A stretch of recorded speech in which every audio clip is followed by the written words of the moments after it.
The question is, what is needed for a university to become a civic university? And is the civic university more important in the context of the COVID-19 pandemic? Okay, I'll try and answer that exam question. I think the key phrase in your question is, quote, to become. It raises questions about what sort of university its members, and I emphasize members, aspire to. I say members because institutional visions may be led from the top of the university by the rector or the vice-chancellor, but they have to be owned by the academy. Now, to become implies a goal, a journey to get there from different starting points, and which take account of different context within which universities are operating. Now, this idea of the goal of a university goes to the heart of the values question about the purposes of universities. The purposes of higher education, particularly the balance of their contribution between public and private good, is contested territory. But the treatise that's most informed my work in this area is by the former Vice-Chancellor of Newcastle University, Chris Brink. And his book, which is well worth looking at, has the loaded title, quote, The Soul of the University, why excellence is not enough. Chris wrote this book while he was leading the development of Newcastle University as what he referred to as a world-class civic university, helping the institution rediscover its roots in supporting the local industrialization of the city and the related region during the 19th century. And so the university was really born out of the city. But it's now operating on a global stage. And indeed, during the early part of the 20th century and the latter part of the early part of the 20th century, turned its back on the city. There were two questions that Chris asked when he was appointed Vice-Chancellor and went round with me talking to the academy. He said, I'm interested in two things. Quote, what you are good at. And secondly, quote, what you are good for. Those are two very important questions. The ways of answering the first question, what you are good at, is well established in terms of academic accreditation, in terms of research, citations and all the rest of it, and more recently, student satisfaction surveys. And these have all broadly underpinned the global higher education marketplace and the formation of hierarchies of institutions, rankings and all of that. But assessing the good for question is more challenging, and indeed is a subject of a global public relations war, as universities are trying to convince the general public that they are giving things back to who's paying for them. But assessing it is really a challenging issue. Generally speaking, it refers to engagement with civil society, with business, with government, and with the community. And the word civil society has both global and local connotations. We probe these issues of becoming, starting points, destinations, and context in our book on the civic university, The Policy and Leadership Challenges, which I wrote with Ellen Hazelcorn, Louise Kempton, and Paul Vallance. In this book, we set out a normative or idealized model of a civic university, in which engagement with civil society is not a third, and by definition inferior mission, but embedded in the heartland of teaching and research. So I don't like this notion of third mission. Universities have two missions, teaching and research, and engagement with society should be embedded in both of those. In the book, we offer a self-assessment tool through which universities can manage the stages in a journey of institutional transformation along 7 dimensions. And I haven't got time to go into those now, but you can find them in the book. One of those dimensions is what we call, quote, a sense of place. the extent to which the university's location helps it to form its unique identity as an institution.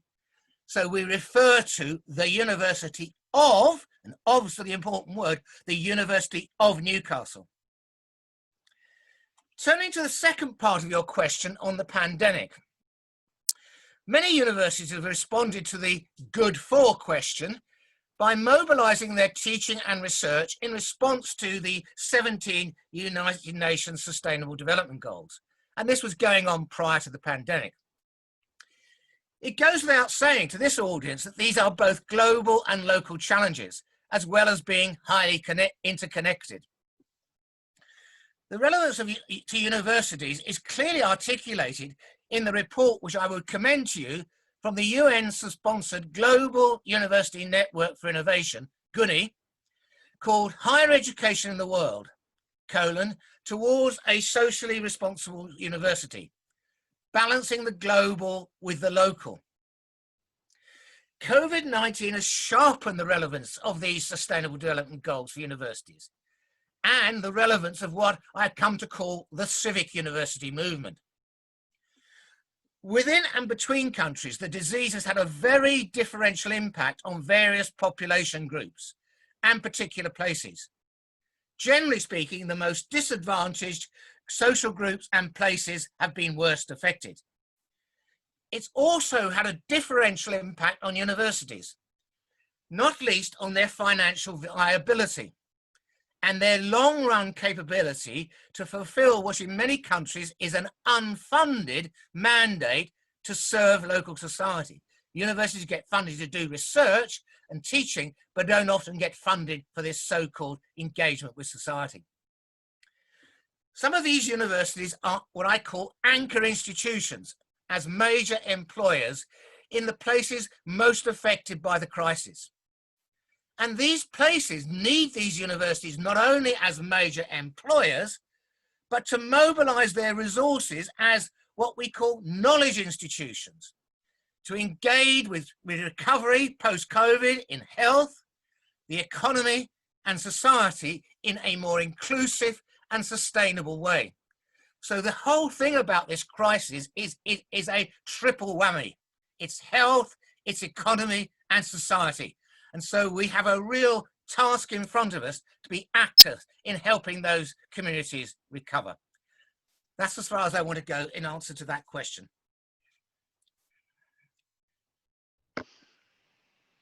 Thank you very much.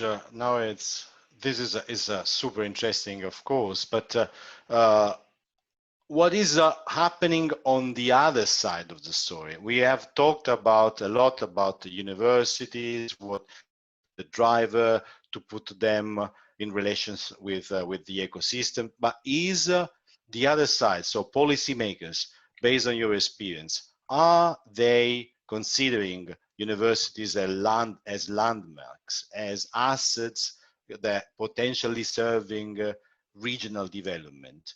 I mean, is this idea of the civic university functioning also with policy synergies, with urban development, with rural development? What is your experience about that, Professor Goddard? Okay, thanks. I'll just restate the question. Have civic universities succeeding in generating policy synergies with rural and urban policies? In other words, are more policymakers considering the university as a regional asset landmark? When I've been thinking about that question, and I'd like to thank you for posing this and the other questions, it's really helped me frame my own thinking. I think the first point I'd make is there's a long history of policy intervention to mobilize universities to support city and regional development. It goes back, as far as I'm concerned, to the 40 or so OECD reviews in this area, which are summarized in your 2007 report, Higher Educations and Regions, Globally Competitive, Locally Engaged. And what was very important about those reports was that they were jointly produced by universities working with regional and local authorities. It was a combined exercise. And behind all that, and going on from that report, there's a vast body of supporting academic research in this field, including my own book with Paul Vallance, on the university and the city. Broadly speaking, in answer to your question, there's been a huge problem in national and international policy circles of connecting higher education and research policymakers, and they're sometimes two different groups, with those responsible for the development of cities and regions. The former group, that's the higher education policy world and research world, focused on teaching and research, generally speaking, without regard to place. While the latter group, the higher education community, have limited responsibility, whereas, I'll start that again, whereas the territorial people have limited responsibility for higher education. And these policy silos are reflected in the academic research communities. So that there are people, probably some in this audience, who come at this question from an object of study being the university, and others who come at from their object of study being the region or the city. And I've tried to bridge both worlds and sometimes fallen down the split between the two. And also those who are interested in the way universities are organized internally. So the first set of questions you asked me, and I largely responded to from the point of view of the internal organization of the university, but equally there is an issue about how the external world is organized. Insofar as there's been a connection between these two worlds, it has been around the contribution of universities to business development through exploiting science, spin-outs, technology transfer, attracting inward investors to science parks. And all of this is being predicated to a degree on what's sometimes called the linear model of innovation, and supported by university technology transfer offices. We have the knowledge, we have the know-how, we pump it out. Even in this domain, the contribution of students, what I sometimes call knowledge exchange on legs, and the role of the social sciences in humanities to new ways of working and to the non-manufacturing sector have generally been ignored. And I realize I'm making big generalizations here. The dominant model has been the so-called entrepreneurial university, earning additional income from working with business and the associated very powerful triple helix movement of universities, business and government. But in the light of new demands and new modes of innovation that do recognize the role of citizens in the co-production of knowledge and the idea of the locality as a living laboratory, the civic university movement is beginning to challenge this dominant science push paradigm and looking to new ways to structure themselves internally in response to that. So feeding that back into policy, we can see it in themes like responsible research and innovation under Horizon 2020, which has specific reference to place, the Higher Education and Smart Specialisation Programme, supported by DG EAC and DG Regio, and the funding of 2 Erasmus Plus European university networks, one called CIVIS, C-I-V-I-S in capital letters, which specifically adopts the university model, and a one that's just been awarded called eUniWell, which focuses on the contribution to the partners to the well-being of their local communities. So how are universities contributing to place-based well-being? So there are signs of a beginning of a convergence. I'd like to end my answer to this question by reference to our experience in the UK, you've already mentioned this, where we've had an independent civic university commission focused on the role of universities in their place. This has been informed by the global body of knowledge in this field, which I've been talking about. Over 50 universities in the UK, and I think we've got some representatives here in this forum, have pledged publicly to co-create what we call civic university agreements, co-create them with their local partners.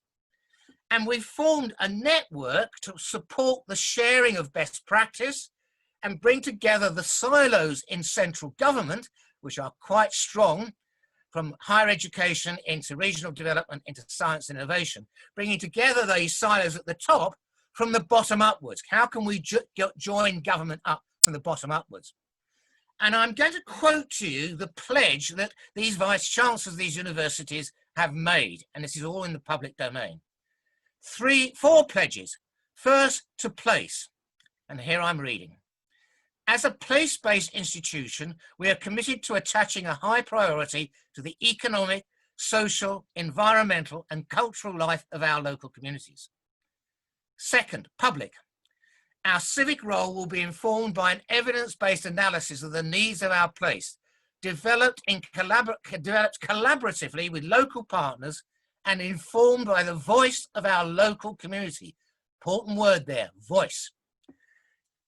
Thirdly, partnerships. We will collaborate with other universities and anchor institutions and form partnerships to overcome the challenges facing our local communities. And fourthly and last, measurement and impact. With our partners, we will be clear about what we do and how we measure it, so we can say with confidence what we have achieved and how we might do better in the future. Similar networks can be found in the US. For example, the Campus Compact, which, quote, is a national coalition of 1,000 plus colleges and universities committed to the public purposes of higher education to build democracy through civic education and community development. I'd also refer to the work of the Association of Land-Grant Universities, which are now seeking to rediscover their roots. Finally, in answer to the urban and rural part of your question, I'm very conscious that many people see civic universities as being cities only. The universities in these networks are very diverse, from those in metropolitan areas and smaller cities with predominantly rural hinterlands. And some of these universities are reaching out to rural areas and places which are left behind and which lack higher education to serve them. So there is increasingly in these networks a very strong commitment to serving place. So I end the answer to that question there. Thank you. Thank you very much. Let's move now to the third question, and let's talk about trust. So how can higher education institutions help to reinforce trust and confidence of local people in their communities? And what is the effect of the pandemic? Does it have the effect to strengthen or reducing this trust? What do you think, Professor? Okay, another very good question. Thank you.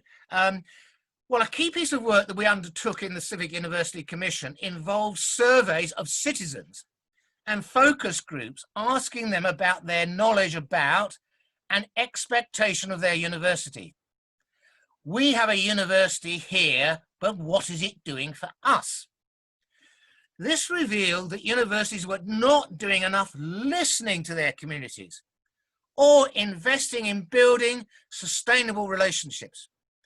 For example, we had lots of evidence of researchers on fixed-term contracts diving in, collecting data and leaving.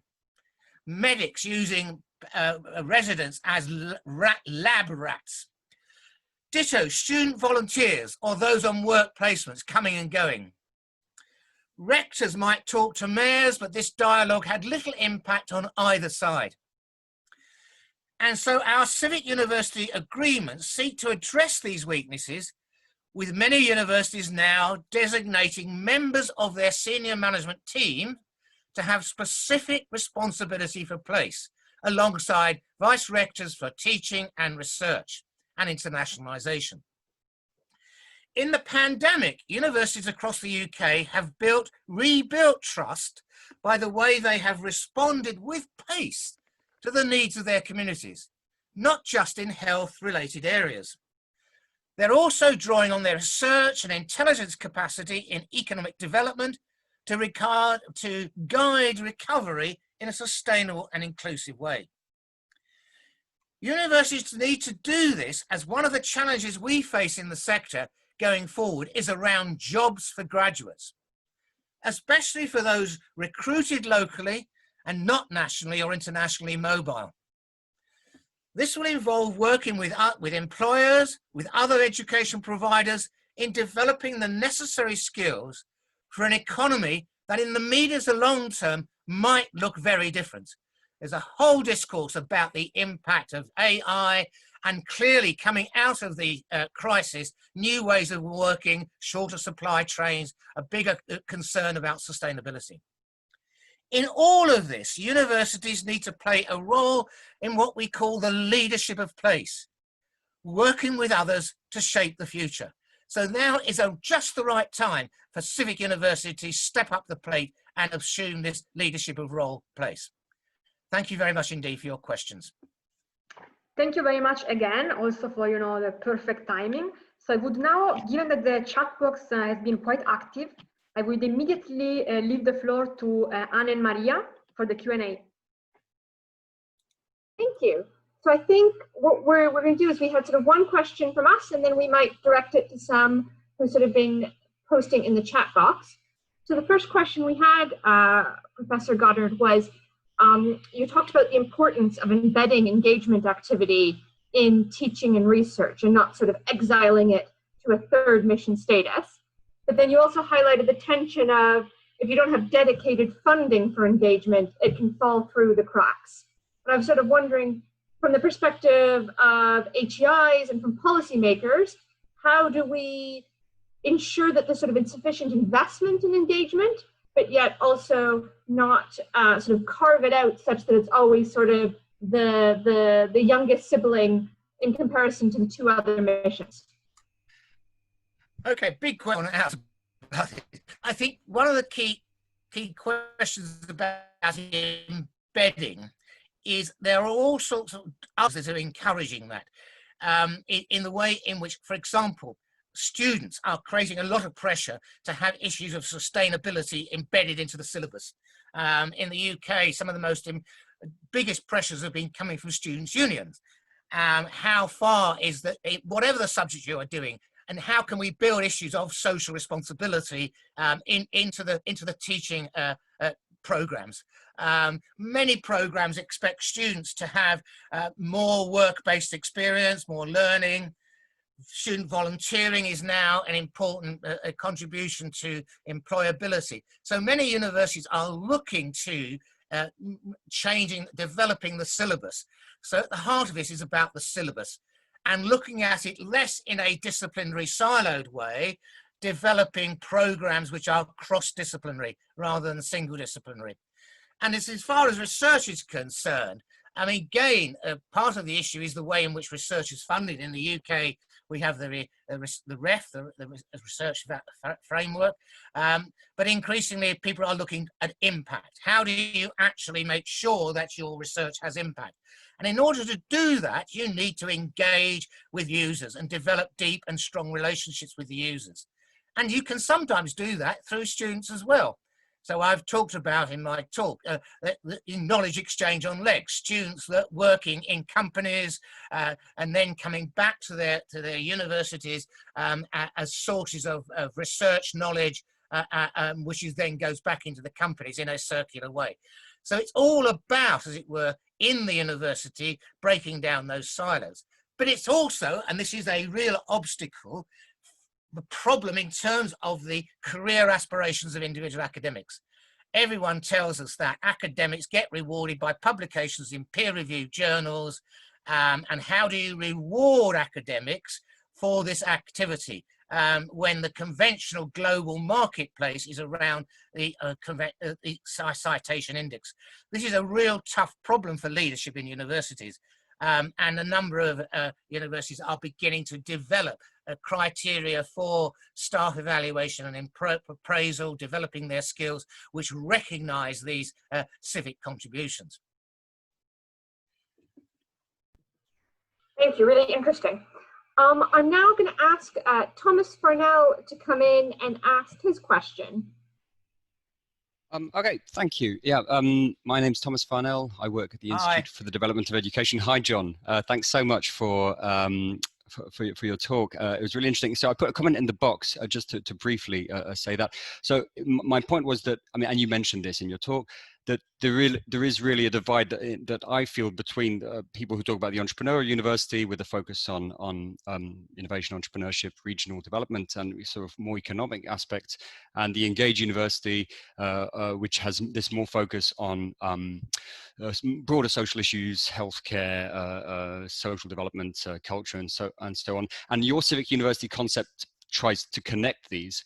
And my provocative question is that, okay, sure, but won't the economic always trump the social, even within the civic university? So if you're a university manager, you will always be giving priority to aspects that will benefit both the community and the university economically, rather than the softer ones that are much harder to do, much more tricky to do, and are much more difficult to measure. So in that sense, my sense is that it's good to look at these things separately and to really have different structures supporting those different aspects of what the university does. So I don't know how the civic university in an ideal world would address that challenge. A very tough question. And my response would be that partly, if you look at the business and side of things, there's a lot of evidence that, and I touched on this in my remarks, that the nature of innovation is changing. And many people in the university business world are beginning to recognize that. There is this whole, and the whole digital world is changing that, where we in order to get stuff out there, you have to have engagement with citizens as users. We have a big program in my university called Digital Civics, which is trying to bring together the sort of the digital IT people and the big data people with people who are working on community engagement, and particularly working on the delivery of public services, the delivery of new ways of working between the public and private sector. And I think my response would be, the smart universities are recognizing that the nature of the innovation process is changing. And you have to have a process, and big companies know this, and they want the universities they're working with in key sectors. I accept there will be some sectors where this doesn't apply, but in large chunks of the economy, particularly the service economy, that whole area of the user and the demand side, and the, as it were, the innovation ecosystem with a variety of actors working in it, needs universities to work bringing these two domains together. That's my superficial answer to your question. It's a good one, and I'll send you some of the links on the Civic University on digital civics. Thank you, John. Thanks. So I think kind of one more question from us, and one of the things that sort of I was quite struck with as a theme, which is, how do we make sure the right incentives are in place for civic universities to take hold? And in some ways you can say that the way universities have been acting, if it hasn't been civically engaged, reflects the incentives that they've been given. And you gave a good example about academics needing to compete on the global job market, and that is often driven by citations. And so I guess sort of looking to what policymakers should be doing, what do you think? Is it just about funding, or are there other incentives that we should be looking at? Well, I think I wouldn't use the word only incentives. I think what's important is infrastructure, how to support the academy in doing this work. Because we have developed a pretty smart infrastructure on technology transfer. We set up technology transfer offices. We have lots of people supporting the whole, what Thomas referred to, the business side of things. Whereas the support for civic engagement, the softer side of the things, is less well organized and less structured, fewer people. It is put into a little box. And I think the issue in a way with our book on the leadership issue, you have to transform the infrastructure of institutions to be better attuned to support this activity.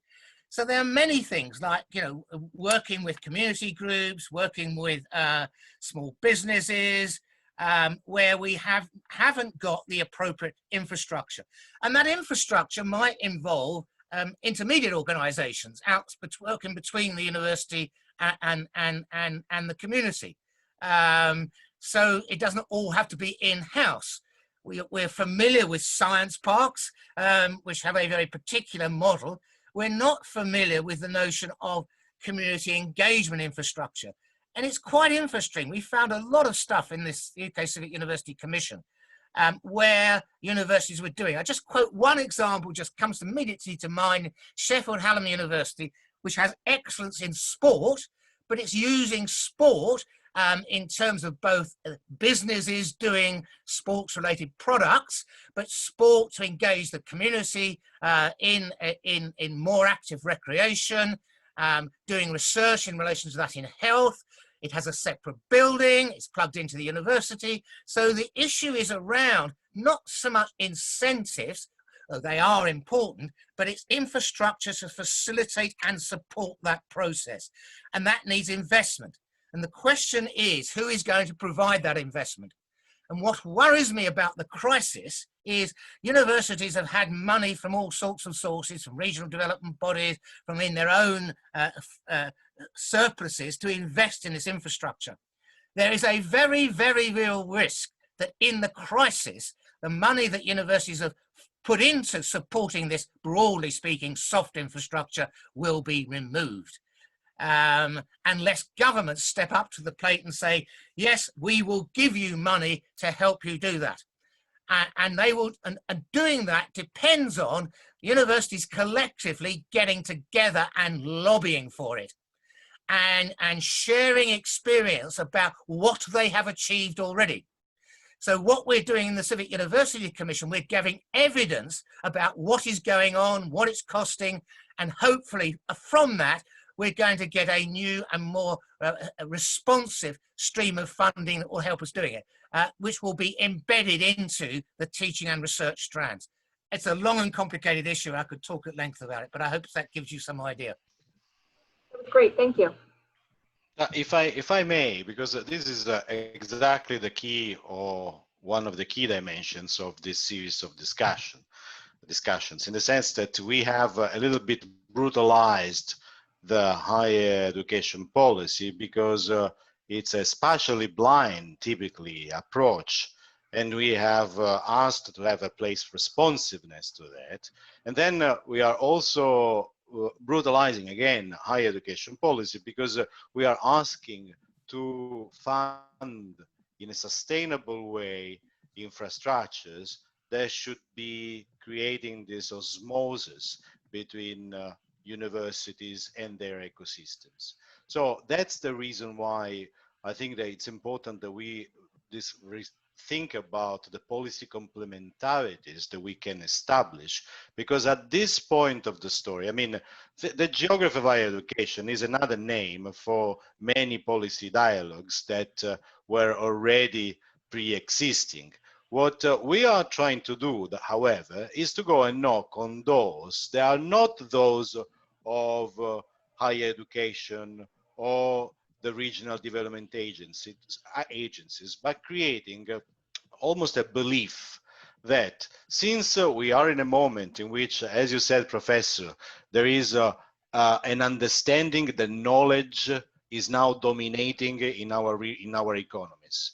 And then we have these very capillary and distributed assets are universities, perhaps without necessarily having the approach of a regional development agency, we can try and use this distributed, this capillary network of science, knowledge, capacity, engagement, etc., to generate a new form of public goods that are not existing yet, and are based on complex policy platform, policy complementarities, and so on and so forth.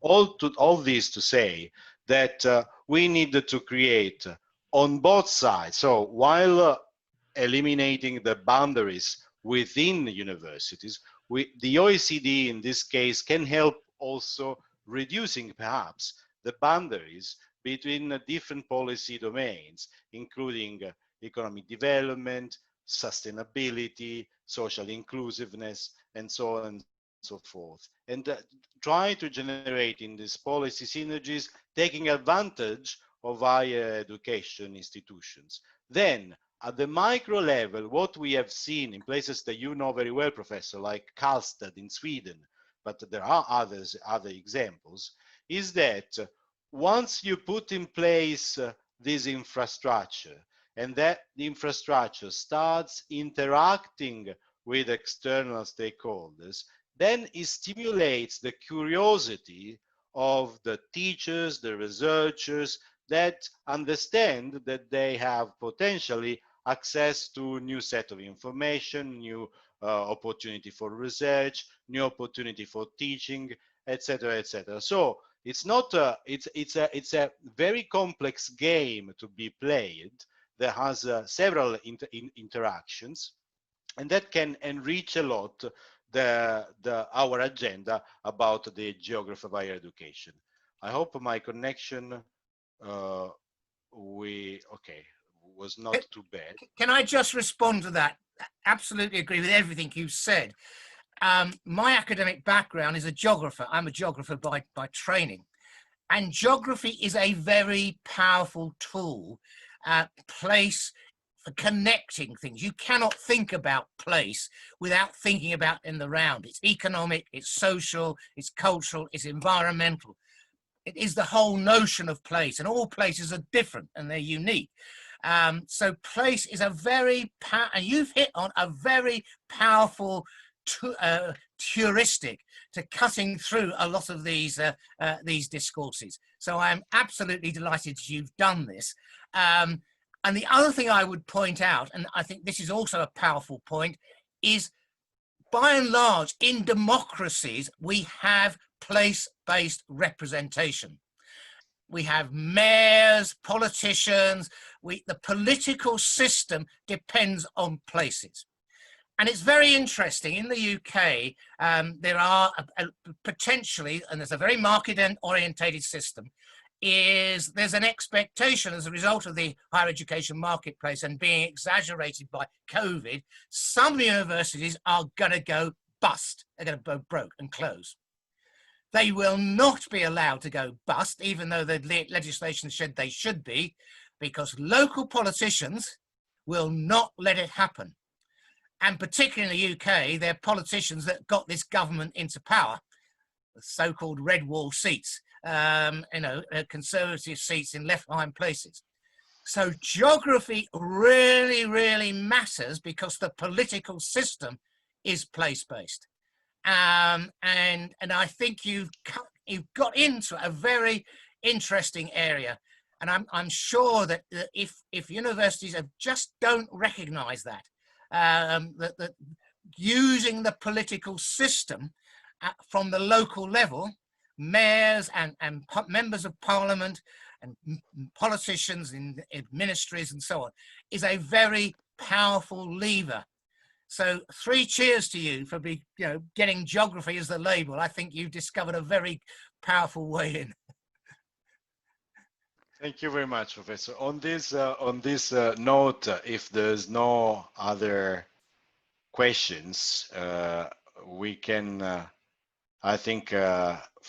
Sorry, Raffaele, I think our another attendee had another question. Young, go ahead. If you want to take the floor and ask your question. Who's this? I don't. Thank you, Professor Goddard. I'm Jung Yeobi from Korea. And as I listen your explanation and other participants' responses, that the infrastructure and relevant institutional arrangement are very important to achieve this kind of common goals. In my opinion, is kind of sustainable and collective system development to effectively address pandemic. And then after we make a certain success, then the outcomes and the successes can reward later individual participants and stakeholders. So this is what we really want to have in future. But in my opinion, this kind of transformation is not easy job, very tough and hard. So as we understand that society needs certain qualified human resources for future industry, universities are always lagging behind to cultivate that kind of human resources in advance. So there is time gap. In entrepreneurship, we had the same experiences with higher education institutions. And currently, we have this kind of pandemic challenges. And then this challenge, we need a very quick and specific responses. But universities, those participants, stakeholders are very conservative. And yes, they are not reacting. So then our vision of civic university is great, and it is very acceptable. But as we consider the current status of the universities and the individual professors, and so how can we trigger this kind of transformation of higher education institute? That is where we can start. Well, I think just basically this is often an issue of institutional leadership. What we find is a new rector leader comes in and says that, okay, we have to respond to these external challenges, and you often have to start this from the top down, or you get a bunch of people elsewhere who are really concerned and lobby for it. It's a people-led process in a sense. You do need key individuals, and it's also a long-term process. And often these key individuals, whether it's rectors or someone junior, I mean, I joined Newcastle University as a junior professor. You have to get out and start talking to people outside. So you have to start a process, and you need agitators, you need leaders, top down, bottom up. And I think the crisis, the pandemic, is going to accelerate this. So people are going to be asking these sorts of questions. And the key point that I would say is answering them is a long-term task. You can't do it overnight, but you need to alter the discourse. So in-depth strategic discussions, people working, for example, in some universities that I'm in, both Newcastle and Birmingham, we have senior people in the university working part-time in the mayor's office and acting in the role of boundary spanners between the two worlds. So it is possible to do this. I'd just like to also respond to the question that's from someone called Lelio Lapadra. I think I've got it right. Because that person asked the question about, is this something only for left behind places? In other words, poorer communities. Is there a trade-off, he says, or she says, in between engaging in this race and commitment to civic engagement, i.e. the international league table? And my answer to that question, this is something for every university everywhere. It's a bigger challenge for those in left behind places, but I think it goes to the heart of the purposes of higher education. Public universities have a responsibility to society as well as to the narrow interest of their own academy. So I think this is a universal question. If I Julia, suggest, sorry. If I just respond to Professor Goddard, go ahead. Yes, I do agree with you about key persons and the leadership, but from my perspective, we need a more technical and strategic role of higher education institution in this transformation process. As we agree that we are challenged with uncertainties and complexities. So no individual can overcome these challenges. Then higher education institutions with specific knowledges and experiences, global and local networks and other things, they can design desirable futures. And then very necessary enabling activities higher education initiate to provide a plausible strategic scenarios so that those stakeholders can get involved to address the challenges collectively. Then the higher education institution can trigger this systemic transformation. And then gradually the stakeholders of the universities can find their specific roles to contribute this long journey. That is my small response to your excellent explanations. Thank you.